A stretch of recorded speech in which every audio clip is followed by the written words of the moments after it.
Okey. Jika kita lihat jika kita lihat sesuatu lah yang tidak sempurna, itu sebenarnya dalam perancangan Allah juga. Dan pasti ada sebab yang telah Allah Subhanahu Wa Taala atur. Katalah ada orang kata, ustaz, kenapa saya tengok ada juga orang yang cacat, yang tak ada tangan, yang tak ada kaki, yang tak ada mata, lahir-lahir je dah jadi begitu. Kalau macam tu Allah Taala tu penciptaan dia tak sempurna lah ustaz. Tidak sebenarnya tuan-tuan.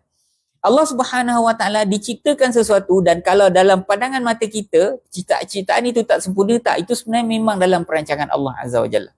Contoh dia apa? Contoh tidak spesifik benar, tapi contohlah katalah seseorang tu dia terlampau membangga-banggakan diri dia, ataupun orang tu dia selalu menghina anak orang lain, anak orang tu macam tu, anak orang tu macam ni kan. Jadi Allah Taala nak balas dia di dunia dengan apa tahu? Allah Subhanahu Wa Taala bagi dia ujian dekat atas dunia ni lah. Contohnya bagi anak-anak dia cacat kan. Jadi tiba-tiba kita nampak anak orang tu cacat, contoh tiba tengok orang tu anak tak ada tangan ke, tak ada kaki ke, atau apa-apa kan.